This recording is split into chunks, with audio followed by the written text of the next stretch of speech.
If you are self-employed in Canada, you don't just feel the economy, you absorb it. Every rate hike hits your cash flow. Every slow month hits your confidence.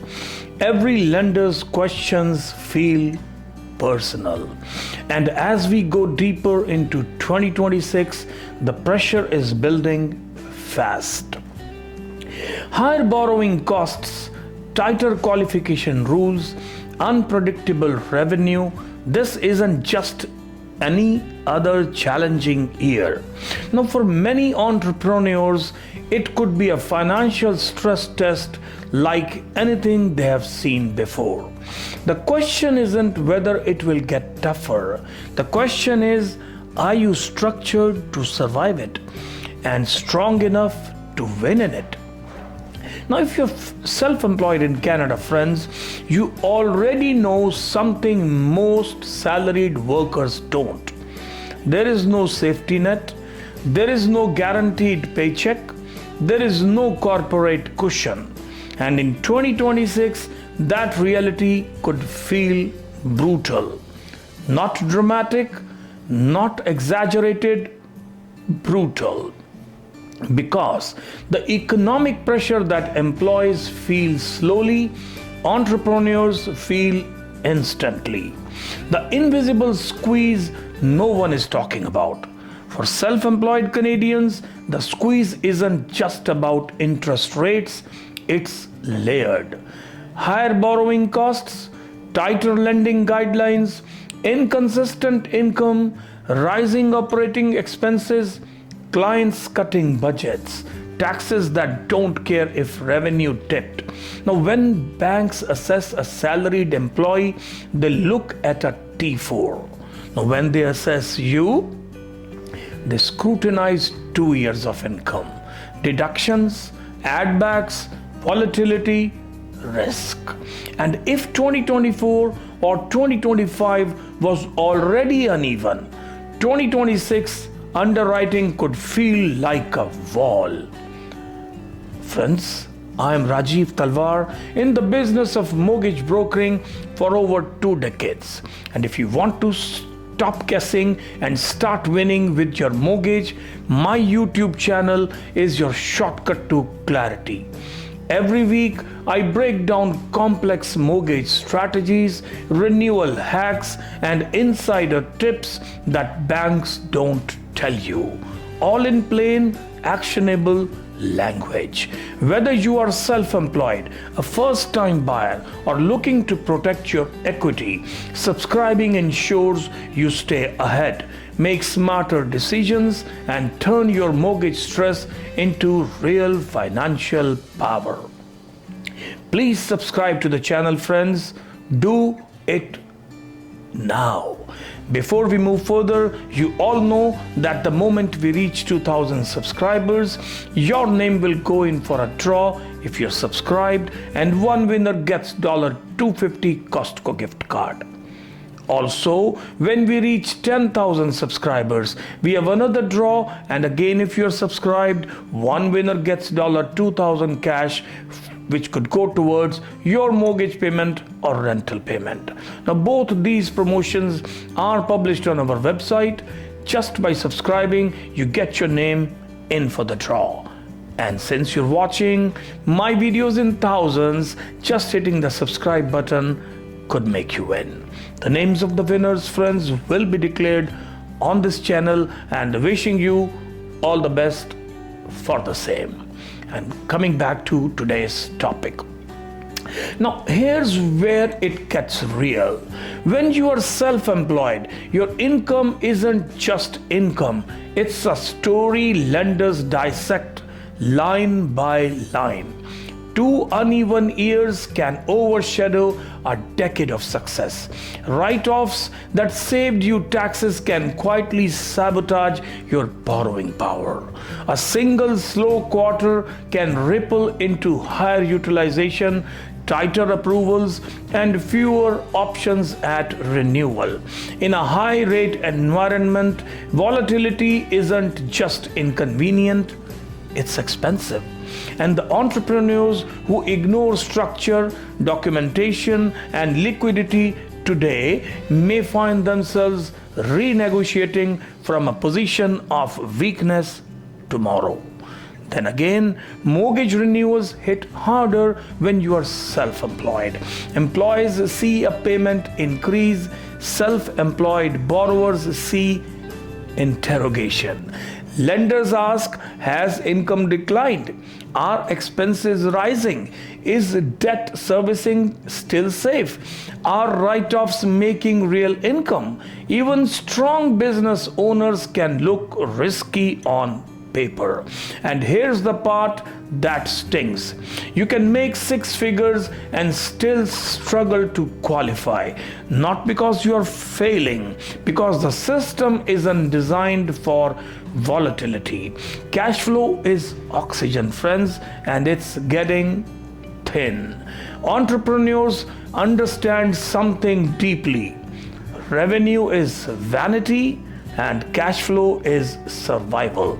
So in a higher rate environment like today, lines of credits cost more. Variable debt becomes unpredictable. Clients delay payments. Emergency reserves evaporate faster.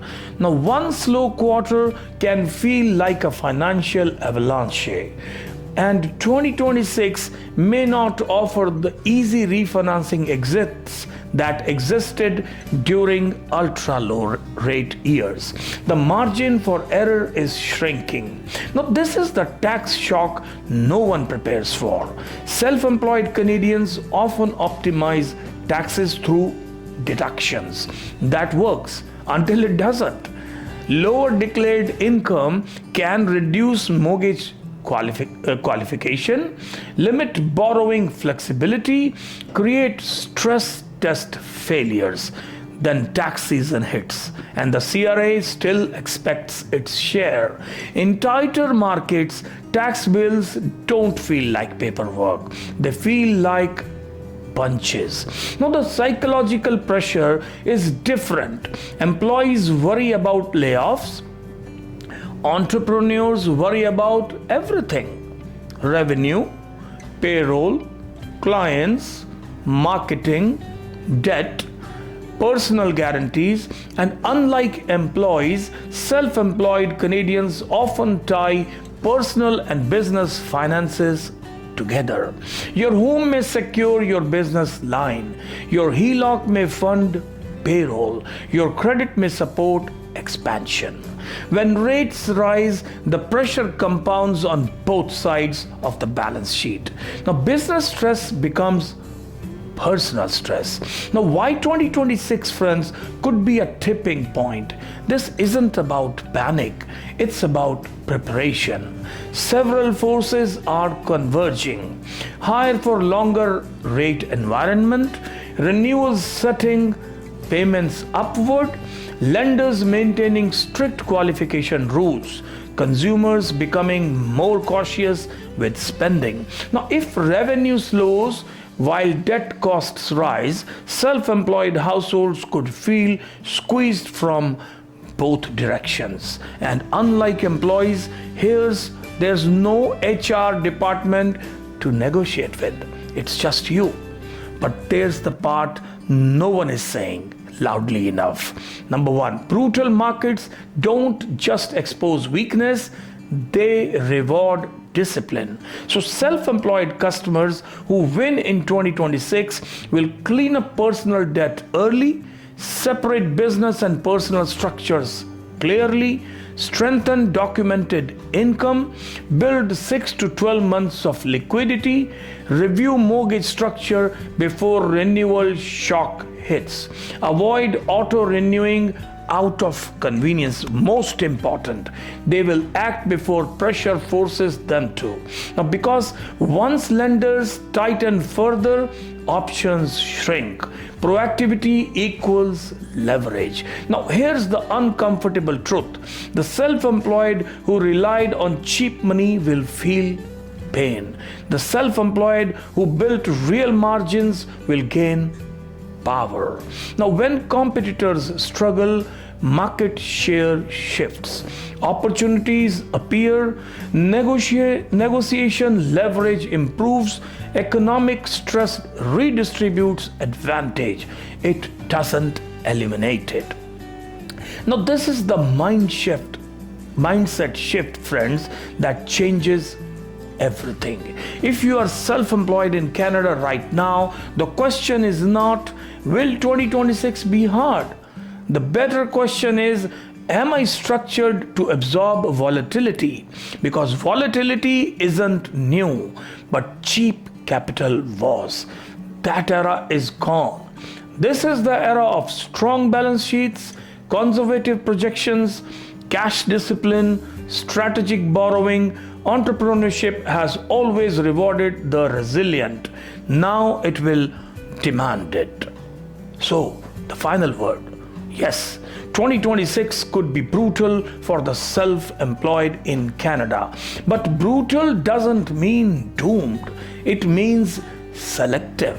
It means the gap between organized and overextended will widen. It means strategy will matter more than hustle. And the entrepreneurs who tighten their structure, protect their liquidity, and treat debt like a precision instrument instead of a convenience won't just survive this cycle, friends. They will dominate the next one. So if you are self-employed, you cannot afford to walk into 2026 blind. The difference between stress and strength will come down to structure, strategy, and timing. Review your mortgage before the bank reviews you. Clean up your balance sheet before renewal season forces your hand. Get expert eyes on your numbers before options shrink. Because when you plan early, you negotiate with power, not pressure. And in a market like this, the right strategy doesn't just protect your home, it protects everything you have built. So friends, should you or someone you know is going through all this, please call back as you always do and talk soon. Thank you very much.